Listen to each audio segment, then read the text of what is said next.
বলার জন্য আমরা এখানে এসেছি।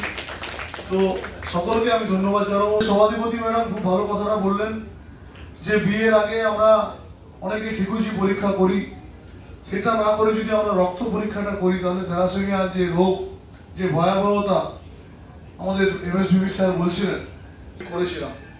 পরবর্তীকালে বিভিন্ন সময় আমার ওয়ার্ডে আমি রক্তদান শিবির করে থাকি, কারণ এর সাথে বিধিগত যোগাযোগ করে থাকি। আজকে সুন্দর শিবিরকে আমি সর্বাত্মকভাবে শুভেচ্ছা কৃতজ্ঞতা জানিয়ে আমি আমার ক্ষুদ্র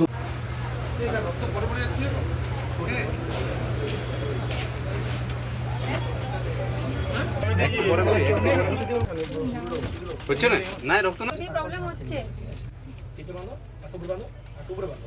যখন তুমি নিচ্ছ চারা মনে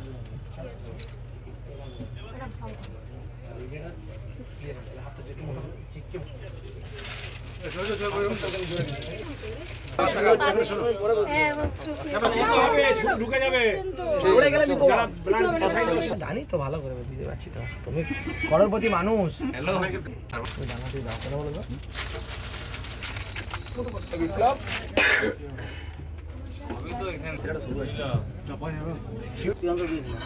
নাকি রে সোনাকে দিস না, যে তোর জেল দিবে বড় লোক চলে যাবে। ম্যাডাম একটা হ্যান্ড আপ করে দিবে, রেডি করতে বলতো না এই ডান দিই বিপ্লব ম্যাডাম একটা দিয়ে দিতে ম্যাডামকে এই অবস্থা দেখো, এই উঠে যাও আমি কি চেক করে দেখুন না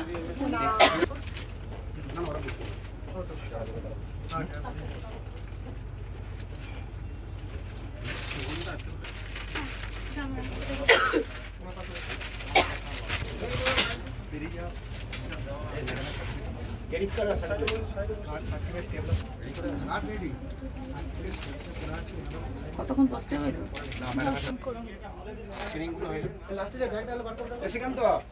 সোনা কে না উনি ইয়েটা আছে অফিস আছে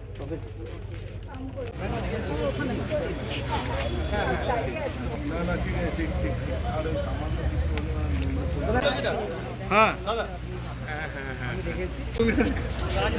জায়গাতে মারবো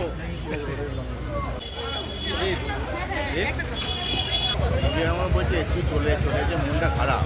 10 এইবারে 10 বারে দিলাম, 9 বার দিয়েছি। অনেক দিন ধরেই চাইছিলাম দিতে, কিন্তু কোথাও কেউ নিতে চাইছিল না, যেহেতু মানে প্রেশার আছে, হাই প্রেশার। তো যাই হোক এখানে বলার পর এমএসপি সাহেবও মত করলেন, বললেন কোনো অসুবিধা নেই। আমি আজকে যদি ওষুধ খেয়ে আসিনি, উনি যদি ওষুধ খেলে না নেয় তো সেই জন্য ওষুধ খেয়ে আসিনি, পরে ওষুধ খাবো বলেছি। তো দিয়ে খুব ভালো লাগছে। রক্ত দিলে শরীরটাও মানে 1-2 দিন পরে খুব ফ্রি লাগে, আর মাইন্ডটাও তো ভালো লাগে যে একটা কিছু ভালো কাজের সাথে যুক্ত হতে পারবো। এটা তো একটা সাধুবাদ জানানোর ভাষা নেই, কেননা খুব ভালো উদ্যোগ। আমরাও মানে প্রশাসনের তরফ থেকে আমরা বা এনজিও ক্লাবগুলো, আমাদের কাউন্সিলাররা যারা আছে সকলেই কিন্তু ব্লাড ডোনেশন ক্যাম্পের সাথে যুক্ত, তারাও একটা করে ক্যাম্প করে। তো যদি সেরকম কোনো সংকটের খুব বেশি অসুবিধা দেখা দেয় তো আমাদেরকে জানালে আমরাও একটা বড় কোনো ব্লাড ব্যাংক করে দিতে পারি। তাদেরকে একটাই বার্তা দেবো, প্রথমবার রক্ত দিতে ভয় পায়। আমিও যখন প্রথম ব্লাড ডোনেশন ক্যাম্প করেছিলাম গ্রাম পঞ্চায়েতে থাকাকালীন, তখন কিন্তু আমি ব্লাড দিইনি। তারপর যখন পঞ্চায়েত সমিতি এলাম, অলরেডি কিন্তু আমার গ্রাম পঞ্চায়েত এখনও চলছে ব্লাড ডোনেশন ক্যাম্প 15ই সেপ্টেম্বর।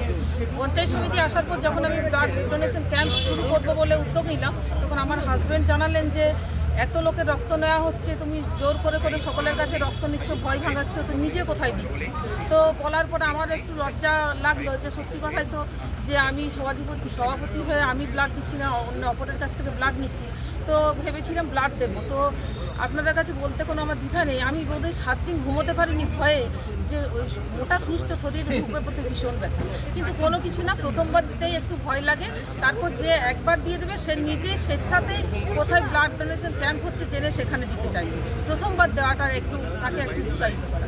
এছাড়াও আরেকটা ব্যাপার, যেটা ওই থ্যালাসেমিয়া অনেকে বিয়ের আগে পুষ্টি বিচার করছে, তাদেরকে কি বার্তা দেবেন? তাদেরকে আমি তো এখানে বললামই যে আমার ইয়েতে বলে আজ 2025 এখন মানুষ অনেকটা এগিয়ে গেছে।